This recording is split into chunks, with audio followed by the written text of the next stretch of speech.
Friends, now great cities have inspired great literature, great cinema, great loves, great lives, and great thoughts as well. Now, Samuel Johnson said, a person who is tired of London is tired of life. And another writer said, a city is not a concrete jungle, it's a human zoo. A city is not a concrete jungle, it's a human zoo. And on a lighter vein, another writer said, what is happiness? Happiness is having a second loving family in a second city. A second loving family in a second city. And another writer said, a city is a place where a large number of people are lonesome together. A large number of people are lonesome together. Now, today we are going to listen to 5 terrific talks by 5 terrific Southerners on their favorite cities. And this is part of our celebration of Madras Month. The first speaker is Nagoji, Natarajan Nagoji. He'll tell us about Calcutta, which I think has played an important part in his personal life and professional life. Anuradha Uberoi hails from Punjab. She will tell us about its capital, Chandigarh, the very well-planned city of Chandigarh. In fact, she has published a book on it. Parveen Sikkandar will tell us about Jaipur. She has been to Jaipur so many times that she regards Jaipur as a second home. She visited Jaipur often to buy jewelry, I think, for her business. And she fell in love with the city as well.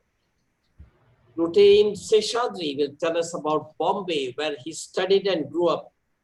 He has fond professional and personal memories about Bombay, which is sometimes described as maximum city. And finally, Rotarian Magdoom Mohamad will speak about our own Chennai. He will tell us about what many of us feel, despite its problems and weaknesses. Most of us don't wish to live anywhere else but in Chennai. So every speaker has 5 minutes, 5 to 7 minutes. And please stick to the time. A question and answer session will follow. I invite Nagoji to take the floor first. Over to Nagoji.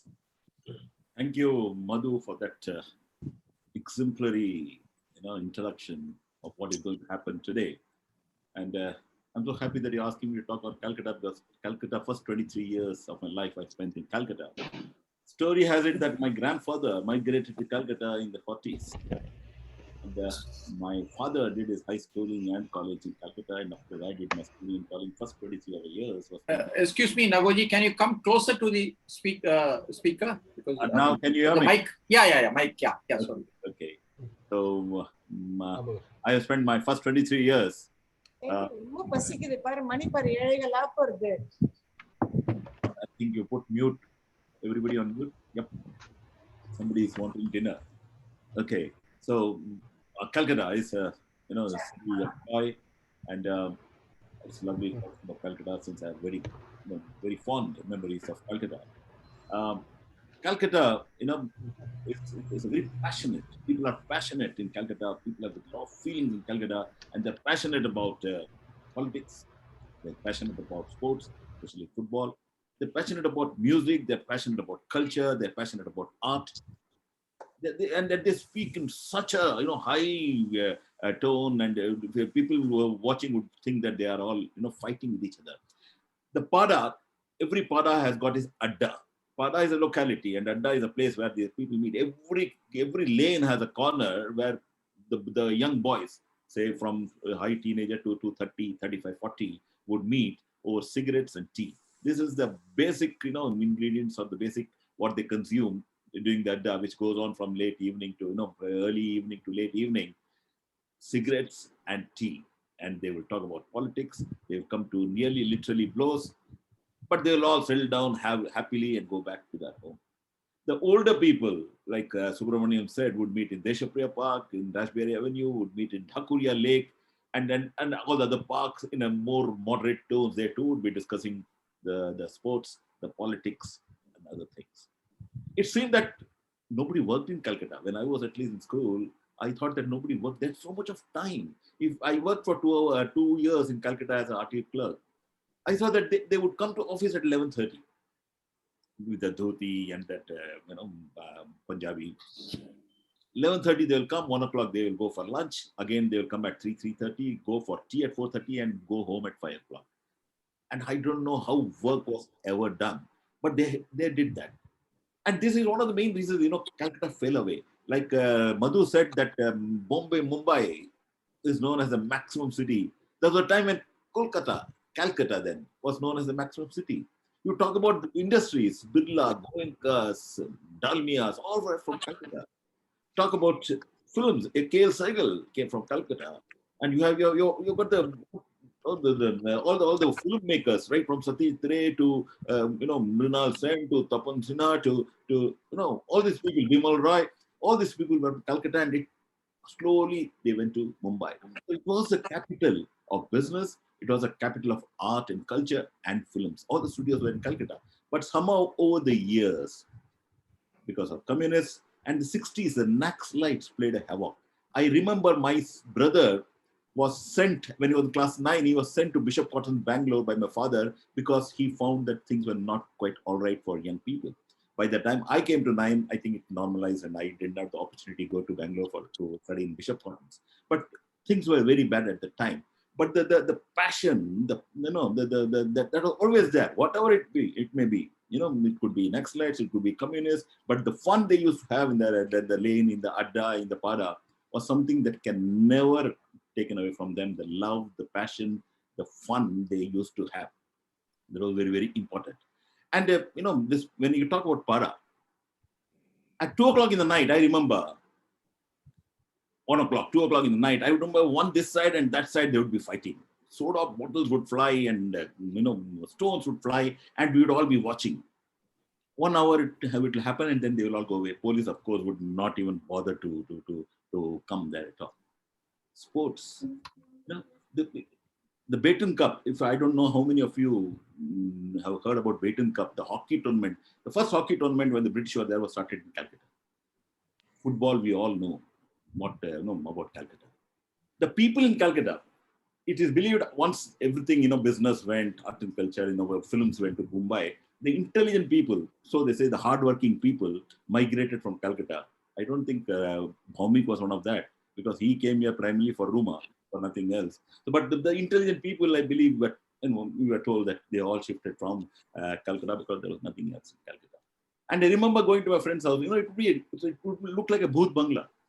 With a 10-watt bulb, but every house would have a sarod or a sitar. They had great pride in their history. Rabindranath Tagore, Satish Ray, Bose Institute, Netaji Subhash Chandra Bose.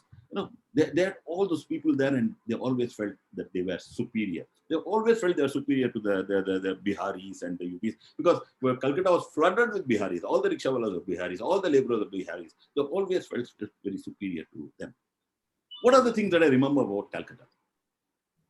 First thing I remember is test match. I visited the mighty Eden Gardens 1975 when Clive Lloyd's team came. When Gundappa Vishwanath scored this, I don't know how many he scored, but he scored quite a lot. And those days, ladies would not go to Eden Gardens because you all heard about 1965 and Sovers and Hunt and Griffith and all went. There was stadium was burning and people were running around.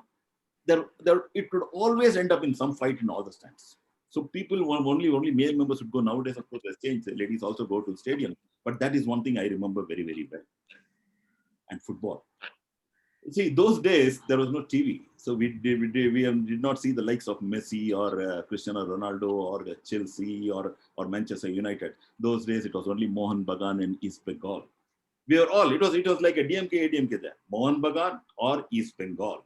So I was a supporter of Mohan Bagan. I still remember at 5:30 in the morning I would go and stand in the line. There would be police in the horses, stampede would be there. We would scramble around, buy tickets and watch the match at 3:30 when it would begin. If Mohan Bagan would lose, I would not step out of my house for 2 days because people would be, ridiculing me. And there was this culture, tradition that if Mohan Bagan wins, the prize of, chingdi the prawns would go skyrocketing because they would buy all the one fans would buy that and feast on that evening. If East Bengal would win Hilsa March, that would skyrocket and they will. I could never partake because I was a vegetarian, but that was a tradition that was very, very prevalent there. I don't know how it is now. It is not so passionate as it was during the 70s, but still Mohun Bagan East Bengal has got its place. But now you have all, you got you have Italy, the Rome, the English Premier League, the World Cups. So now people understand that there are much better players outside India who play better football. The other thing I remember is, all the pujas, Vishwakarma Puja. Vishwakarma Puja is on September 17th. And it is like Ayudha Puja in Chennai. All the factory instruments, everything is kept and they pray and do that. On that day, we fly kites. We start in August and September 17th is the finale, where all of us would be flying kites. Durga Puja, right? Starting from Shashti, Saptami, Ashtami, Navami, Dasami, 5 days, 7 days more or less. Or some Saturday, Sunday would come in. And everything was closed. New clothes. And all of us would be in the streets, 24 hours. Till we are tired, go back home to sleep. There would be lighted, there would be street food, and we have to have great fun. Our thing would be to visit pandals, and every day we will compare our notes. I have visited 120 pandals. How many have you visited? We had great fun on the time. And food. I personally feel that you cannot beat Calcutta food, be it street food or restaurant food. For North Indian Sagar or Amber, for Chinese, you had the Tangra. The place was full of Chinese, and a fat woman would be cooking, and we would all be sitting around, and she'd give us noodles and chow mein. Nowadays, of course, we got the barbecue and all that. I still remember going to McDonald, not McDonald, I forget that name, where Usha Iyer would come, and those days she was known as Usha Iyer. Now it is Usha YouTube. She would come there and sing her peppy numbers. I'm talking about early 70s. And we would have to go back home by 8 o'clock. So we'd be there from 7 to 8 and listen to our numbers and go back home. And some of the best restaurants are street foods. Talk about puchka, which is known as pani puri, bhel puri, jhal muri, batura chana. We would eat, and singaras. I still remember buying 10 singaras for 1 rupee, 10 paise one. Such delicious singaras. Food, I feel nobody can beat. Kali Puja, our Diwali. It was a whole night affair. A lot of, the firecrackers going up in the sky. It was one of the pujas were celebrated so well. The Bengalis, basically, they never wanted to be controlled. They were all rebels by nature, passionate. They would fight. They will never, you cannot say you don't do that. Generally, in those days, at least, they would not drink so much. If you put prohibition, they'll start drinking. That's sort of people they were. And, I still remember during emergency, there was something that happened, which is a true thing, which it came in papers also. There was this couple from UK during the emergency, outside Metro, in front of Esplanade, and a bus was moving. And in those days, Indira Gandhi used to write, the nation is on the move. They kept on watching bus after bus. It's written, nation is on the move. And they observed, to us who were around, said, I don't know, in our country, we call it the omnibus. That is something I remember. Another thing, when you talk about bus, it was always overflowing. And the buses were very badly maintained. Rickety buses, seats you cannot sit on, you could probably get hurt, but fully crowded. And another incident that happened in a bus, which was also reported in Statesman in the, a Monday notebook. There was this gentleman who had got into a crowded bus. And suddenly the driver applied the brake and he toppled and fell into the lap of a lady who was sitting. And immediately apologies got up. But the lady's husband, who was standing, did not like it. He started abusing this man, saying that you did it purposely. How dare you sit on get into my wife's lap? You should not have done that. He started talking about don't you have mother? Don't you have a sister? Don't you have a daughter? And all those sort of things. The lady was so embarrassed. No, please, it was it was not his mistake. No, he just fell down or he toppled down because of the brake. But this man would never listen to that. And it so happened he kept on cursing him in the high tone, pitch of his voice. And this man who had fallen in the lap of the lady, his stop was coming. So he just turned around.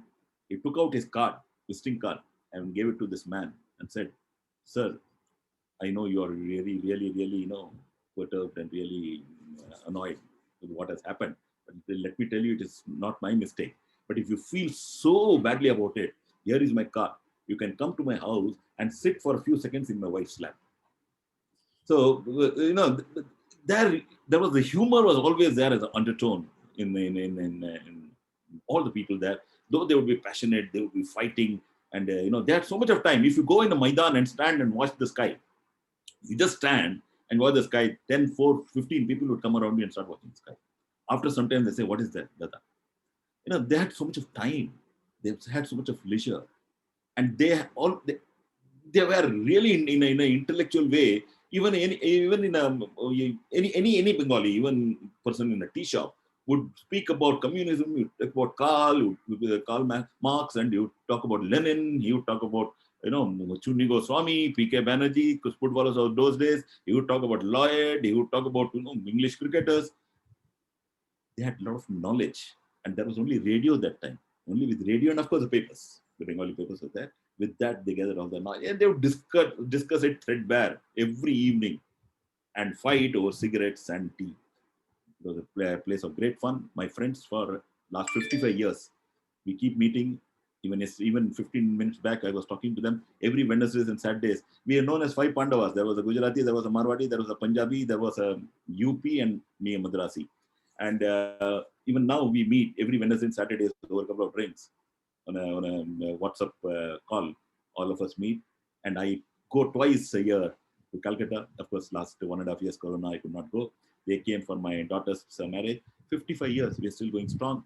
There is friendship there. There is love there. There is affection there. Some of the best time I had was in Calcutta. I still love Calcutta. I still have great time in Calcutta. I do all the things. We all do all the things that 25 years old do. So some of the things which I cannot share here. And then it's great fun. It's a city of joy, a city of fun. I enjoyed it. And I always feel that those who have not enjoyed Calcutta have not enjoyed anything in life. Yes. Thank you, Nagoji. We could see the passion, the way which you spoke, and all the nice things about Calcutta. It was so obvious. Thanks a lot. And you are on record on certain things. Anyway, we will keep it to ourselves. No, I am not. Thank you. Anything. Sorry. Okay. Over to the next speaker. Anuradha Uberoi. She'll speak about Chandigarh. You're on mute, Anuradha. You're on mute. Thank you. Southerners, I realized after listening to Nagoji how difficult my job is. Here we have a talk on Jaipur, on Chennai, on Kolkata, which are ancient cities. And here we have a talk on a mere 70-year-old city. So the job is difficult, and I'll try my best to get you to see what the city means to me. That's the best I can do right now. So this is one city where my family has been there for more than 55 years. And I don't know any other place as home, because that is where I was raised and stayed till the best part of my life, till I got married. This is usually considered a city of one's dreams. But for me, this is a city of reality. When I go back, I feel as if I never grew up. I'm still a small child. I will find somebody who will come up to me and say, Nikki ji, undi si anni vadi ho gayi. So that in Punjabi, what they are saying is, you used to be so small, you've become so big. There is no place in the world anybody's going to come and say that to me. And I recall certain incidents which are so precious to me. After my marriage, I went to a shop in Sector 11 where this lady used to take clothes for dyeing. There was a huge rush. I went and stood in one corner waiting for people to leave after leaving their clothes with her. She caught my eye. She cleared up the counter, and in a very loud voice, she tells everybody, इस देश इस शहर की बेटी आई है, सबसे पहले मैं इनका order लूंगी. So what she said was that the daughter of this town has come here and I'm going to take her order first. Again, nobody is going to do that for me anywhere in the world.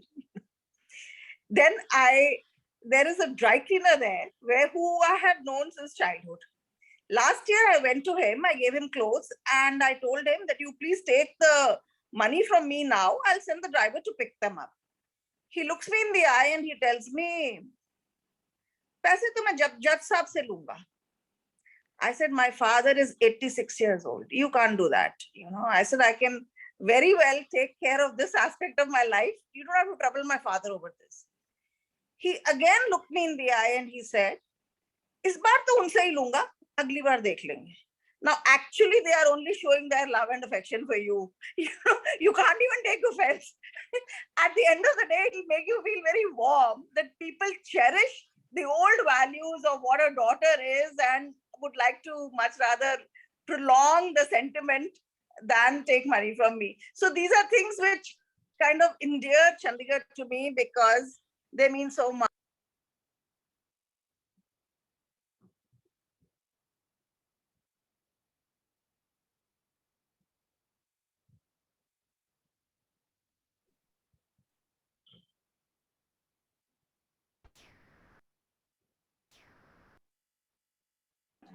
Looks like we lost Anu.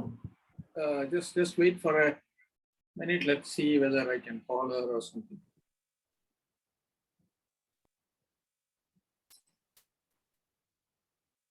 Just hold on. I will call her. Ah, yeah, she's back. Isn't she?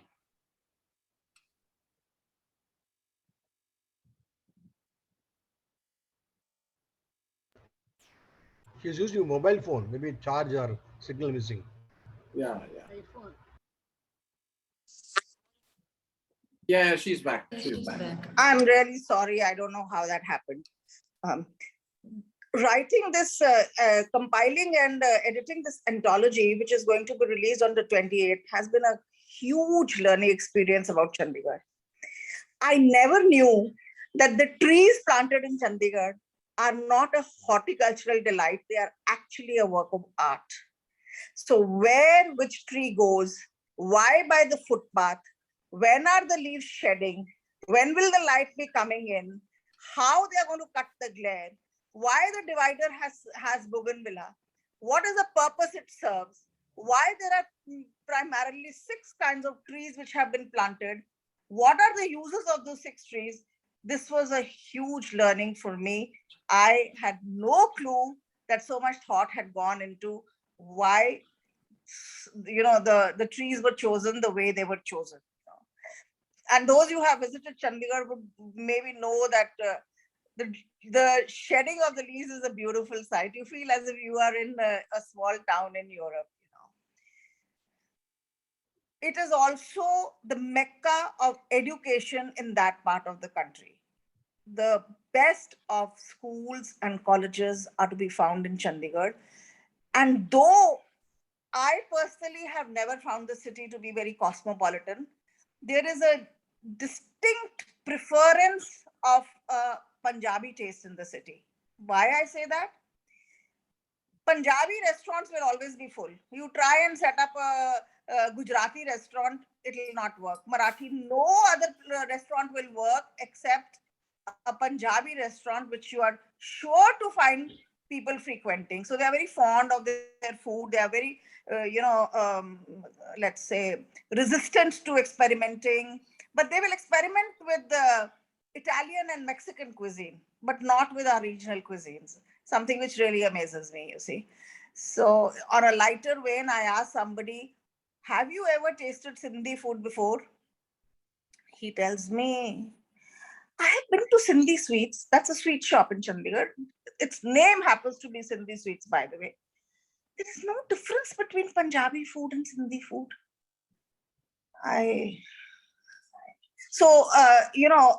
It's very difficult to get them out of their set Punjabi ways. What I like about the place is the warmth and the hospitality. They are very, very large-hearted, They don't give themselves time to test you out, to see whether, you are a particular kind of person or not.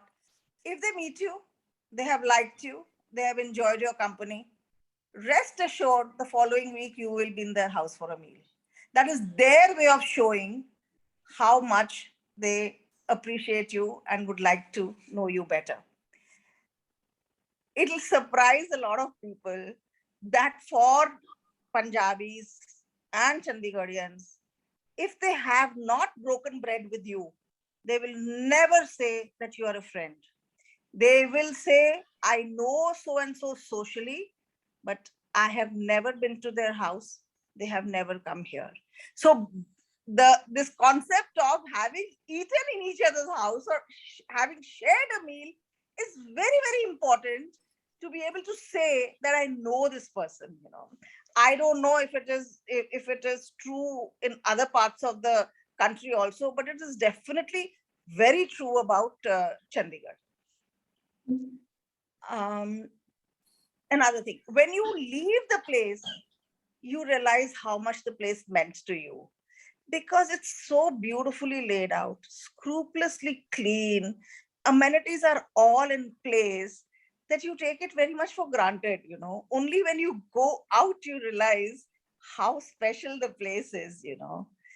And going back is always a delight because of largely the connections which you have formed, the affection which they give you, the way the people welcome you into their lives as if you had never left. All that is like only if you have lived there, you will be able to experience that joy. I would like to say something about the rock garden. I doubt if many of you would know that there was a huge, huge effort afoot to demolish the rock garden. Can you imagine a delightful piece like that? The city planners wanted to demolish because the real estate had so much worth. And the Chandigarhians formed a chain and made certain that no harm came to the rock garden. They are fiercely possessive about the land, about the trees, about the flora and fauna of the city, for the simple reason that it gives them a sense of identity and pride. You cannot cut the branches of a tree which is spilling into your house. You have to call somebody from the administration and they will do the needful. You cannot do it. Any minor or major of course will incur huge penalties. Any transgression of the rules are very, very strict. Town planning rules are very strict, will invite immediate bill being filed or a complaint being lodged about the particular building violation or whatever, which I don't think you'll find anywhere. There is no way that you can bribe and get anything done. It's not going to happen. See, maybe it's a young city, maybe it's in everybody's eyes, maybe people are so fiercely protective of what they have, it is not possible to find your way the way you can do in other cities. Another thing which I enjoy when I go to Chandigarh is the traffic. Now, what they have done is they have erected these huge, some kind of stations on top of, I don't know how to put it also. So the policemen are not always standing on the ground. They are up somewhere. And from there, they will tell you in Punjabi, Pili line to piche chalo, meaning go behind the yellow line. You didn't hear me? I told you, get behind the yellow line. I find it so amusing, and it lends such a delightful air to the flow of traffic. You see, because you don't know from where a warning will come that you are doing something which you should not be doing. What else? Yeah. For the boys especially, and I was surprised to see this in my book, that it was not happening when I was a youngster. It seems to be happening today also. There is something called a Gedi route. Gedi means doing the rounds. So the boys will go on Gedi routes around the Government College for Girls, around the MCM College for Girls, and it's a very regular feature of Chandigarh, you see. Now, I'm surprised to learn even girls do gedi routes. So the gedi routes are a very integral part of the city life of the youngsters. You see, they will say that if you don't marrow a gedi once a day, then life is not worth living. And if they'll see, good-looking girls, they'll say, "Aaj netra bhojan ho gaya hai. We have feasted our eyes today." So these were things which I used to hear when I was a youngster, and I believe it continues today also. Then I learned through one of the articles in my book that Chandigarh has a very vibrant, preservation of the Urdu language. So there are regular mushairas, there are poets, there are, a lot of attention being given to Urdu. It was news to me, and it was very welcome to know that language which is not flourishing, I would say, is being given an impetus in the city. What else should I tell you about? Yes, Chandigarh also has the the Rose Garden, as you are aware, and there will be a festival as well as competitions around flowers, and the house owners will very, very proudly take part, showcase their beautifully maintained gardens, and win several prizes. That is a huge culture in Chandigarh, to maintain a beautiful garden. I have not seen that anywhere except in Chandigarh. So to sum up, the city is vibrant, very alive, very conservative in certain ways, very progressive in other ways, culture of warmth and hospitality, but in certain ways closed because, whether it is cuisine or preferences, a lot of Punjabi preferences dominate. Thank you so much. हमारा नेत्र भोजन हो गया Anuji. That's a good one. Thank you. बचपन में सुना ही है ये सब. I have no clue. Thank you, Anu. That is very interesting, and we know that you have recently broken bread with the lady Rotarians, and the male Rotarians are waiting for their, chance, opportunity. Thank you, Anu. And over to Madhu. Now it's Parveen Sikkandar about Jaipur. Thank you so much. So Nagoji said he's lived in Kolkata for 23 years, and of course Anu was raised in Chandigarh, and yes, I know Shesh also. Many years he lived in Mumbai, and Magdoom of course lives in Chennai. But then I, as a visitor, I had been to Jaipur many times, and then falling in love with the city just by visiting, I think it says something a lot about the city. Can you hear me all? Yeah. Can you hear me all? Yeah, you're clear. So, just going in and out of a city and then falling in love with it, I think says a lot about the city. I first heard of Jaipur when I was studying in my first year college in Holy Cross, Trichy, when there was a small courier that came to the college with a box which said prosthetic leg. I thought maybe because the Trichy Holy Cross College has a course called Rehabilitation Science, which is a very unique course. And these prosthetic legs were coming in at the couriers, and I thought maybe it's from Germany or US in some place. But then the principal said, no, it is from our own country, from Jaipur. So that's when I fell in love with Jaipur for the first time, that prosthetic legs were made there. Then as a business lady, I visited Delhi, and then my dad said Jaipur is one place which you have to visit because the gem and jewelry show is one of the largest shows in India, which happens every December. So that's when my dad and we hired a taxi, and from Delhi, we went to Jaipur via road, and it was very scenic from Delhi to Jaipur. And as we entered Jaipur, just within 1 kilometer, our car stopped. It was afternoon. I still remember. It was really cold, and it was like 2 degrees. It was in December. And of course, now the climate changes have made it quite a disaster. It is no more 2 degrees now. So we stopped near Jaipur Blue Pottery. It is a shop called Jaipur Blue Pottery, and we were wondering what to do. And there's a driver, at that time there was no cell phone. I think the driver didn't have a cell phone.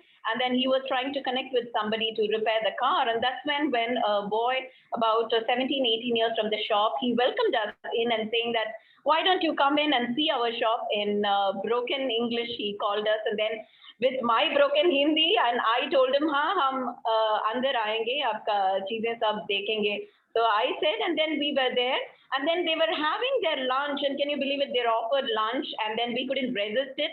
We were just strangers, and they shared their lunch with us. They gave us a water bottle, and they took us around. And then he introduced himself as Nirmal Doraya, and then he owns his Mamaji, his Chachaji's entire family owns the Jaipur Blue Pottery, and they took us a tour of this particular Jaipur Blue Pottery, and I saw a very huge picture of Bill Clinton and Hillary Clinton. I said, wow, what is this picture? Why is this picture here? No, this is Clinton Sahab mere gift kiya hai from US. I think Bill Clinton had sent it with a signature and a nice letter to Nirmal Doraya, praising them for their hospitality. I think Bill Clinton visited Jaipur twice, once in 2000 and once in 2014. Jaipur I visited first time in 2003. So that's when a lot of shops in Jaipur had pictures of Bill Clinton. So I really don't know whether Clinton visited, but then they all hung there. And then this particular man gave us his card and he said, come home. We were quite wary, immediately come home, have a meal with us. We already had a meal with you. And then Dad had booked for us at the police training college in Jaipur. And then the next day was Jewelry Bazaar. We went around and we introduced ourselves. And then I purchased a few things. And then first time business I was doing, so I was quite wary in purchasing, whether I would get cheated or I would get conned. And there's a nice bazaar called Chameli Bazaar, Hanumanji Ki Rasta. So all those little bazaars are there. And then I just noticed the roads are straight. And then Dad said, yeah, the roads are like really straight. There are no winding roads, and then not many gullies going here and there like your Saukar Pet. No, it just goes straight. And then I noticed all the buildings were painted pink. And I believe it's only legal to paint all the buildings pink, and they cannot paint in any other color.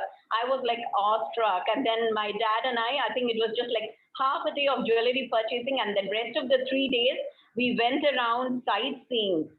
Sightseeing was amazing. You really don't need a guide in that particular city, because every museum you go, there are lovely write-ups and very detailed write-ups on the wall. And then you can just read up. Lonely Planet has nice guides, so you can just read up on Jaipur. You can pick up the guidebook and you can just walk. So that was my dad's introduction of Jaipur. And I felt very safe in Jaipur, of course, when I went with Dad.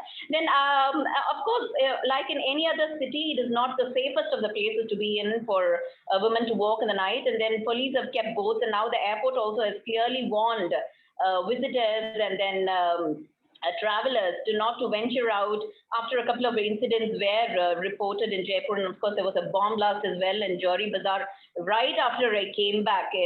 One of those years, I really don't know which years it was, but then it was pretty scary at that time. And then even police asked, why are you roaming around? Why is it you're past this time? Why can't you come in the morning? They advise you a lot. And then, of course, the food is amazing. I didn't know where to go and eat. I was just sitting at LMP Mithai shop and having sandwich, and I called, and Nirmal Doraya and I are like best of friends. I went for his wedding. The small boy, the Jaipur Blue Pottery, he gave a tour for us. So for his wedding, I went to. They said, Didi, what? Are you mad coming to Jaipur and having sandwich? Come on, I'll take you to Chokidani. That's when we went to Chokidani. We had fun, and then we had all the pan.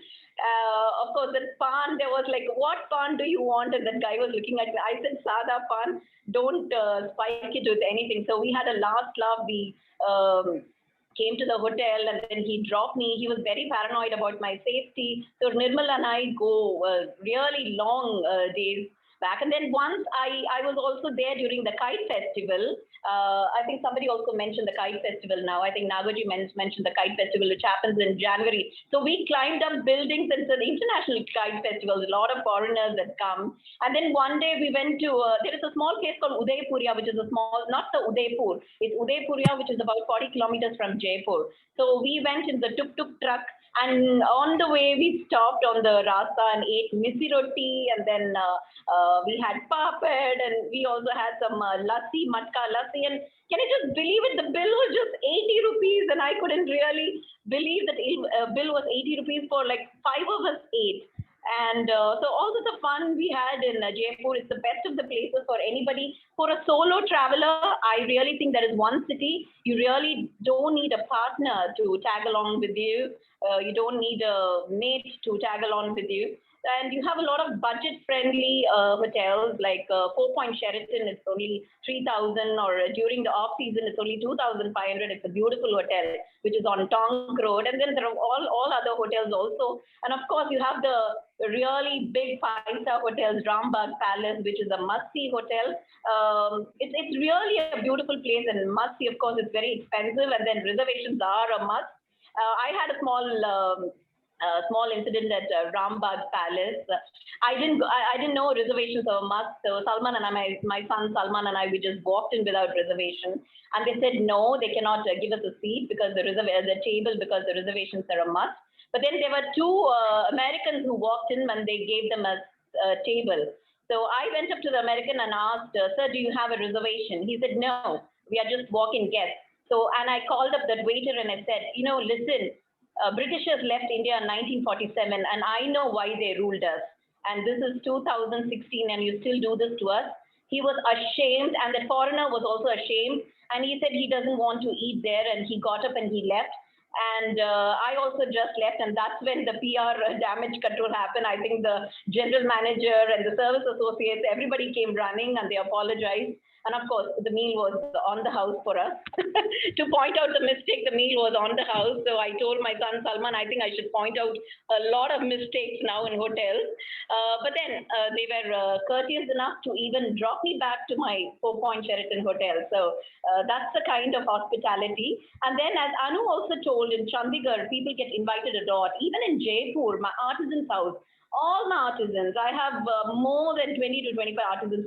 Everyone's house I've had a meal, because they think it is very, very polite, or it is, even if it is a very humble place, they ask us to come and they eat with them. So I just enjoyed beautiful Rajasthan food. And then can you just believe it? They are even considerate, and most of them are vegetarians, though Rajasthani Rajputs, they eat a lot of meat. They've asked me, do you want non-veg? If you like to eat some chicken, you can go and sit in the car. We'll order from KFC and we can give it to you. So that's the kind of hospitality they have showered upon me. So it's one place I like to go again and again is because of the hospitality that they shower upon us. I think that's also with the friendship and how a friend. So I can call Jaipur as a place which is very, very friendly. And another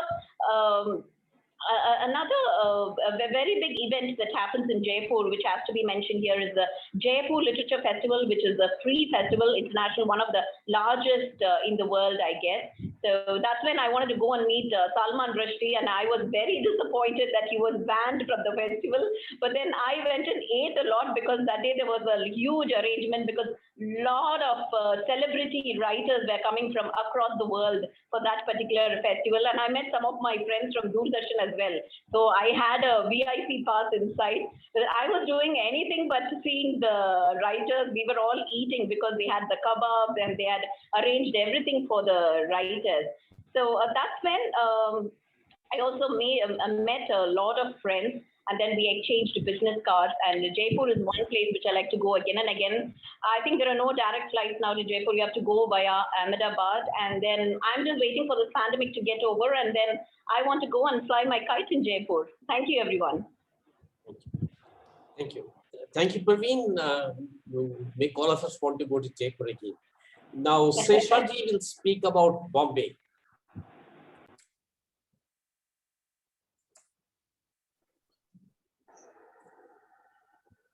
You have to unmute. Yeah.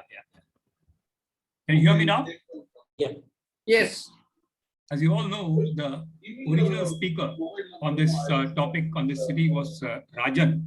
He passed the baton on to me at the last minute, but I found that suddenly I discovered that Big Brother is watching. So I need to ensure that I do justice to what he would have otherwise said. Well, I must say that my father was one of the earliest migrants to Bombay from Pudukkottai in the late 30s. So all of us, Rajan as the eldest and me as the youngest after a 14-year gap, were all born, brought up, educated in Bombay. I have lived the first half of my life, 32 years, in Bombay. Please note that I'll continue to call it Bombay because so long as I was there, it was called Bombay. It is not Mumbai. I shifted to Chennai at the age of 32, sometime in 1988. Rajan, in fact, has written a lot about our early life, early years in a chawl. I think he's also spoken a lot about it. He's written a novella about chawl life. But I must say that those were the best years of my life. In fact, today, when I look back, the kind of bonding that we had among the neighbors is something that you seldom see anywhere else. I don't know, those of you who are familiar with this old Hindi films, if they have watched this movie called Piya Ka Ghar, starring Jaya Bhaduri and Anil Dhawan, I must have watched it a dozen times. It sort of captures the life in a chawl so beautifully, the kind of bonding the neighbors have. And I could relate to that life, after seeing that movie so many times. I even lately during the pandemic, I watched that movie once again to relive life in a chawl. Every festival was celebrated with great pomp. You name the festival, whether it is Diwali, Navaratri, Ganpati Puja. In fact, Nagoji just said something about pandal hopping during puja time. That's what we used to do during Ganpati time. We used to do pandal hopping during Ganpati Puja. Then Navaratri, in fact, we used to have double celebration. All the South Indians would have their Golu and the North Indians would have their Garba Dandiyaras. You'll be surprised to hear that I was a fairly good Dandiyaras player at that time, and I have participated in quite a few of those events while I was in Bombay. Then Onam was celebrated, Christmas was celebrated, and we all got together. Religion, no bar. Nobody bothered about who's it. It was just the whole attitude was that festival is an occasion to have fun. So we just used to have fun, great fun together. I think as a Madrasi born in Bombay, you pick up several languages. I know Tamil, English, Hindi, Marathi. These 4 languages which I studied in school. And then Telugu and Gujarati, I can understand. Okay? So I can truly call myself a multilingualist. And I used to tell my father that one of the best legacy that he has left behind for us, for all of us who were born and brought up in Bombay as a Madrasi, was the fact that, we could consider ourselves truly pan-Indian. The sense that, even during my working years, when I was traveling extensively across the country, I could find that, I could easily interact and become comfortable with people around the country because of the fact that I could converse with them in their languages. In fact, in my early years in advertising, I could strike a bond with a lot of those artists in our studio who do a lot of work for you. In fact, you depend on them a lot because, I was conversant with Marathi and I could talk to them in Marathi. So the fact that you pick up so many languages is something which is essentially possible, particularly if you're a Madrasi born in Bombay. Then, as a student of Podar College, pursuing my degree in commerce in Bombay, I was crazy about movies. In fact, every other day, I would be watching some Hindi movie or another, thanks to the generous allowance that I used to get from Rajan when he was here in this thing. I was still in my early 70s, I was in college there. I used to watch most of the Hindi movies. And not only that, there was a theater in King Circle called Aurora, I think it still exists, which used to show Tamil movies regularly.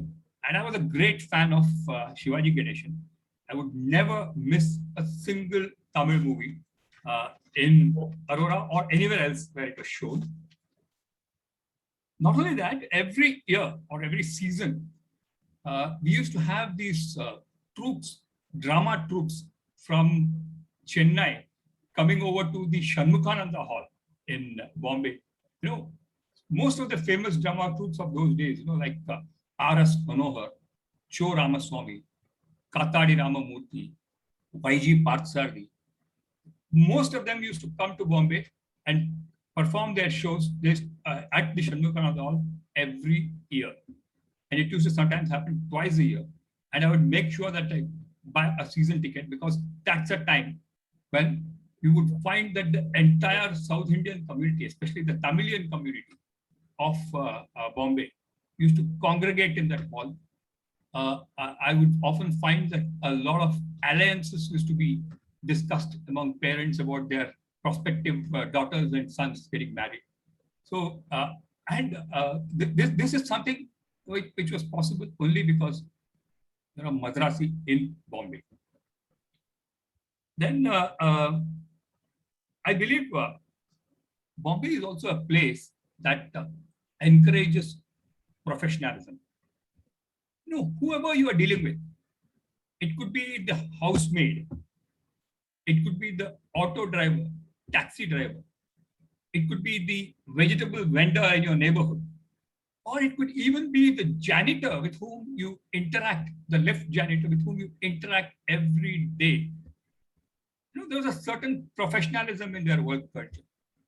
And I think this is something which I found at that time unique to Bombay. In fact, I think the first 10 years of my advertising career, which I spent in Bombay, I strongly believe it laid the foundation for my later years in the same profession here in Chennai. I've always told youngsters that they must work at least for the first few years of their professional life, their career in Bombay, to get that right attitude to work. You know, they develop the right attitude, they imbibe that professionalism and work culture if you're working there. Well, today, the Mumbai I see is very different from what I was used to. In fact, during my official, my headquarters, my company's head office was in Bombay, so I had to travel quite frequently to Bombay. Over the years, I completely could not recognize most of the places, my hanging out destinations when I was young. You know, many of the places which I used to frequent with my friends, they had changed beyond recognition. And I somehow discovered during these frequent trips that original connect and bonding that I had with Bombay did not exist anymore, because I suddenly discovered that place was becoming unfamiliar. And the fact that I've spent more than 3 decades in Chennai, I think I've become a proper Sala Madrasi, as a Bombayites would call a Madrasi, a South Indian. Well, if you were to ask me whether I ever wish to go back and settle down in Bombay, I would say it's an emphatic no. And I know for a fact that even Rajan believes he can never ever go back and live in Bombay. But the last few years have been a little different.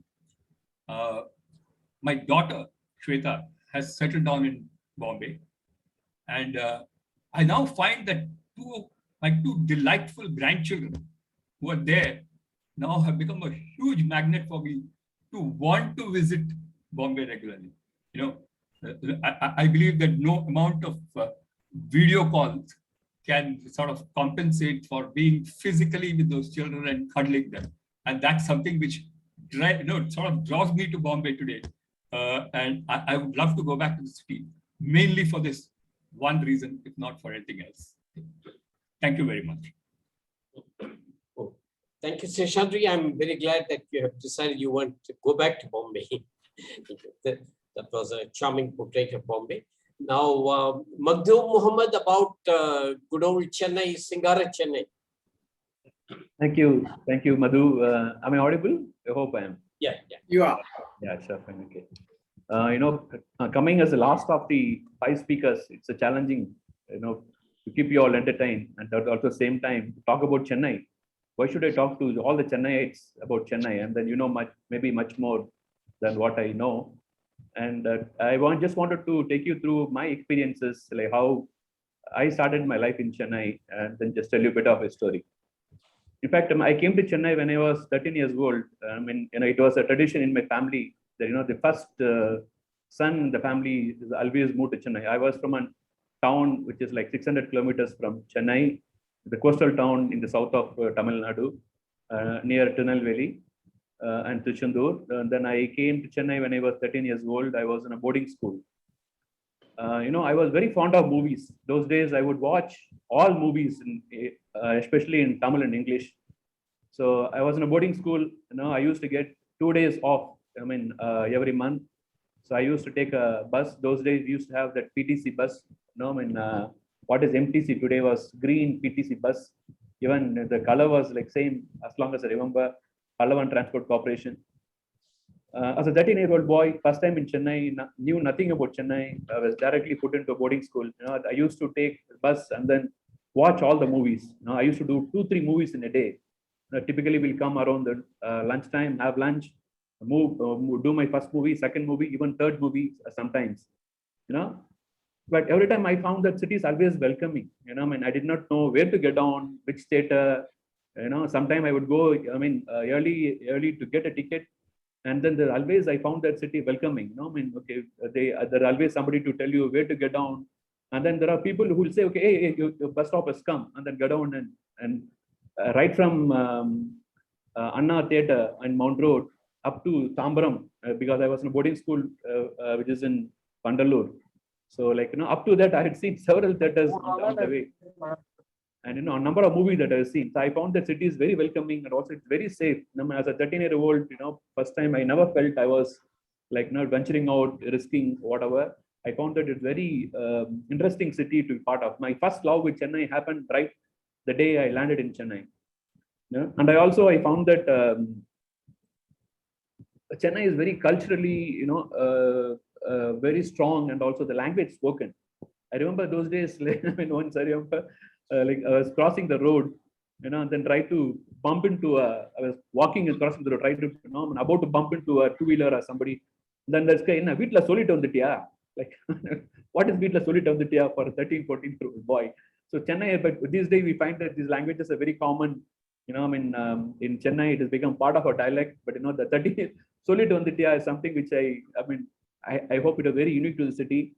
And also something like, I think actor Vivek popularized this dialogue. That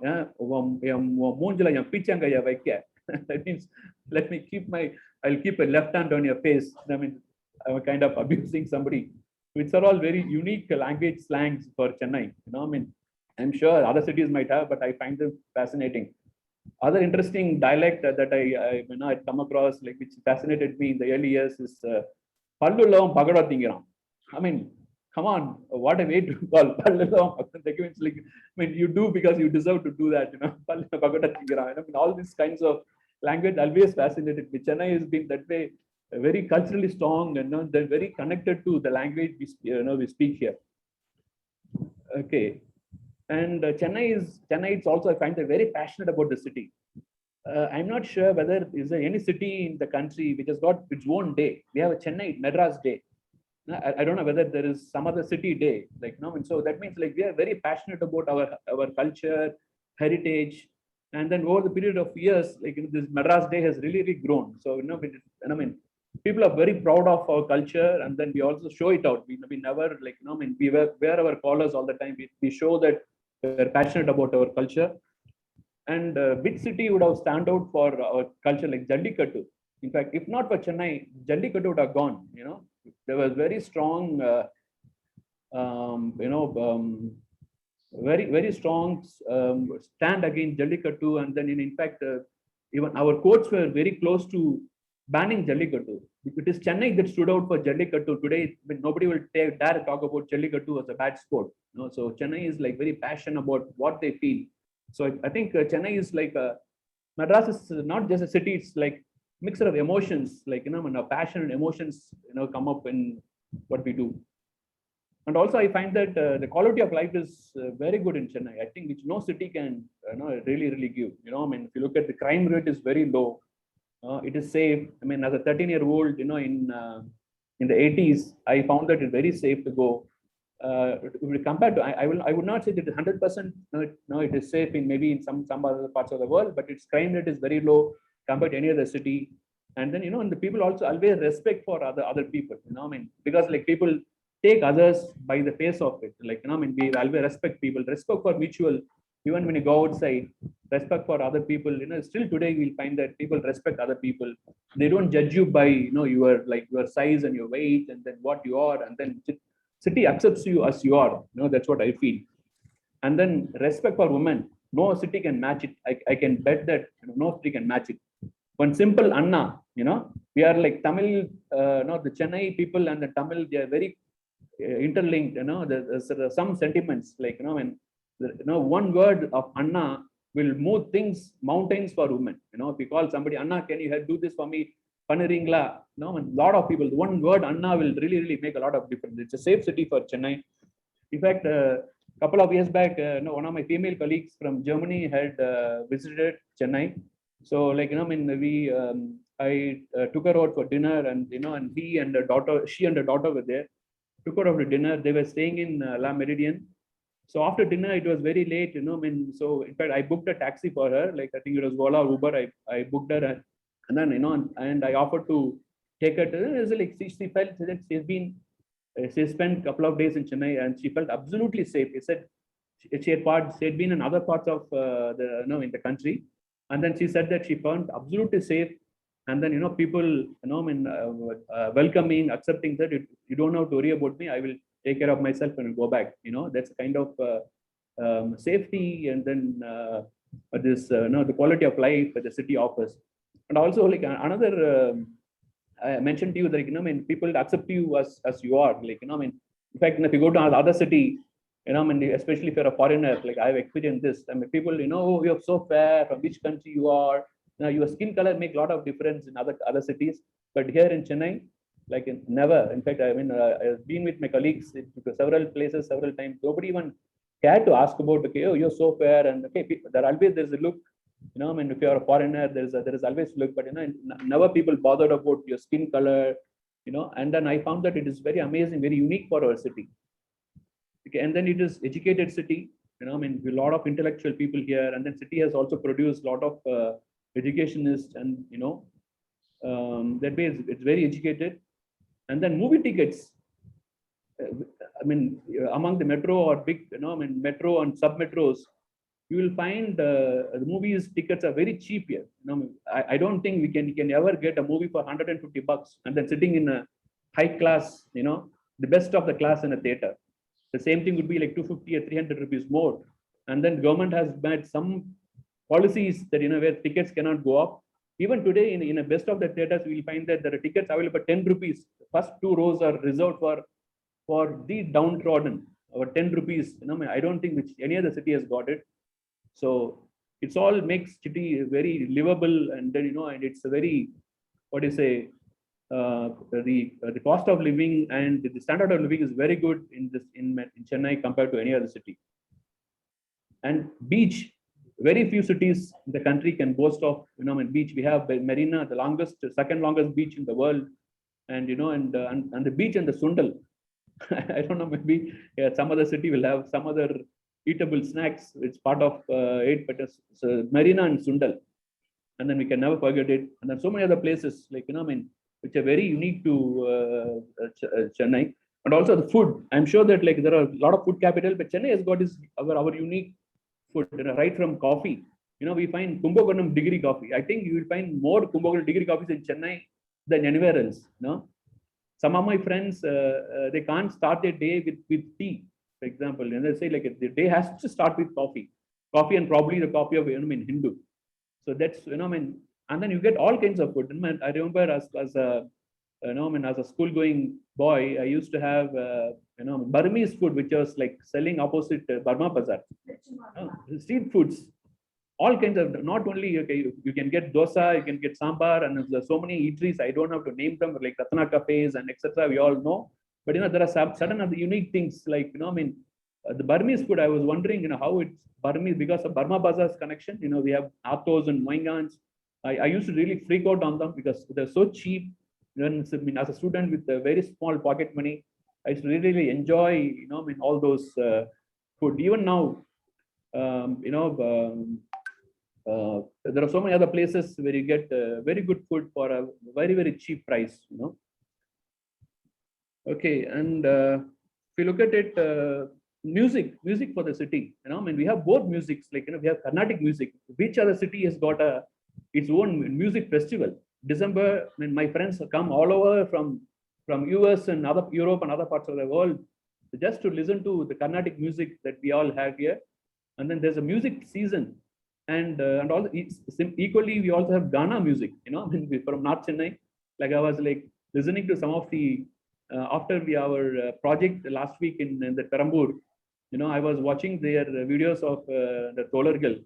And then say amazing Ghana music we have. On one side we have very rich Carnatic music. On the other side we also have Ghana music, which is part of the life. So we got everything. We name it, we got it. So Chennai, I would say it is both busy. It is laid back, and then it is old. It is new. It is it is like modern. It has got IT. It has got very traditional business. If you go to other city. A city may be busy life, like early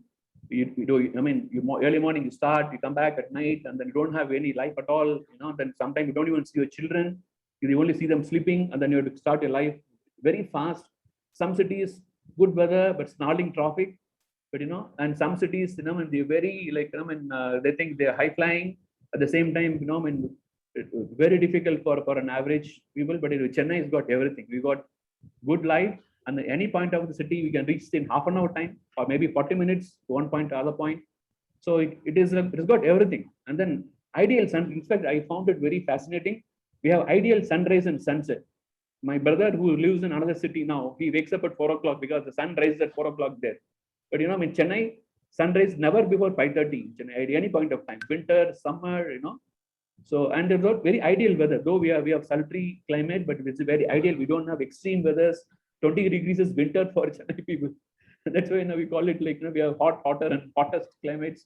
So it's ideal. So it has got a very well balanced city, welcoming city, the safe city, cultural city, whatever we call it. Like Chennai has got everything that we can offer.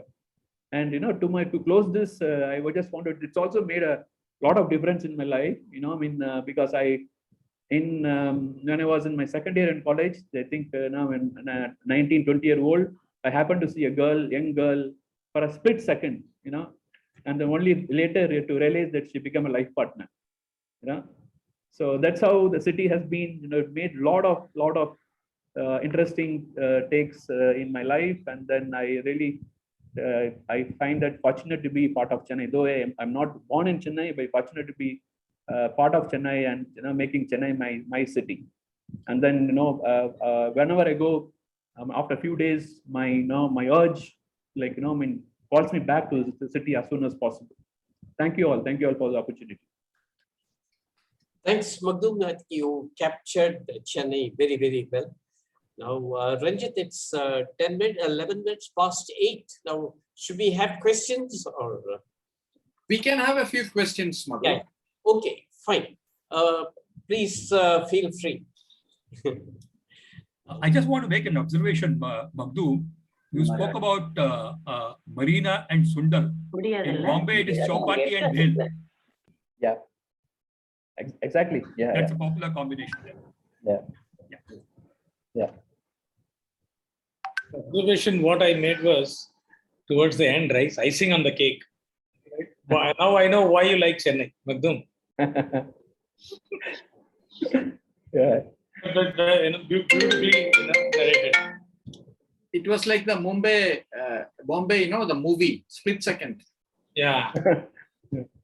This, I have a question for Nagoji. This Calcutta. Now, what's the secret of Mamata Banerjee's popularity? Of its politics, but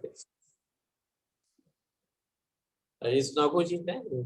You're on mute, sir. It is politics, Madhu, and there is a 33% of certain section, and there there is the appeasement policy going on.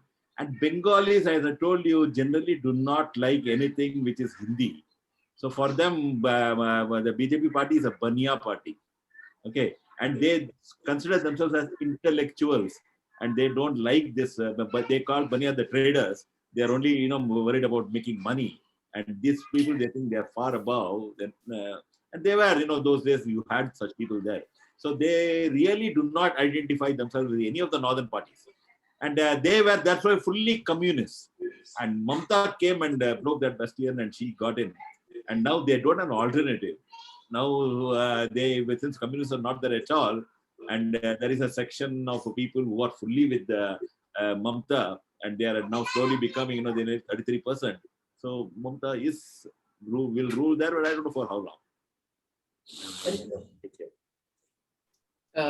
Friends, any more questions? Okay, I think it's been a tiring, not tiring, it's already late. Shamla, you have a question? No. I'm really amazed, 5 Southerners have kept us captivated for 1 hour, and that was amazing. It was better than any speaker, outside speaker. I think, Madhu, we should have more, such programs where we can make our own Southerners speak. The wealth of information and the wealth of ideas and the passion that they have displayed is amazing. So thanks a lot, Nagoji, Anu, Parveen, Seshadri, and Magdoom, for your splendid speeches, and we look forward to more. And, thank you, Ranjit. Thank you. It was really great. All of you spoke very well. Yeah, exactly. So this meeting is adjourned. This meeting of Rotary Club Madras South is adjourned. Thanks a lot. Thank you, everybody. Thank you. Thank you. Speakers. Fabulous job. Thank you. Thank you. And Ranjit, you have a clock by the side of you. Is it a computer clock or is it a physical clock? It's a physical clock. Okay. It's showing 8:15. Yeah.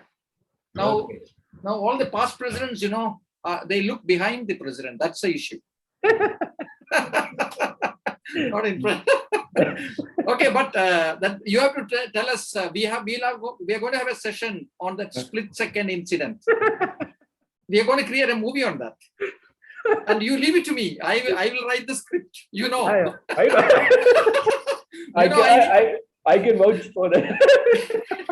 I need only a little bit to create a script. And Regina has come on the screen. No, she has been waiting for what you're going to say. Okay.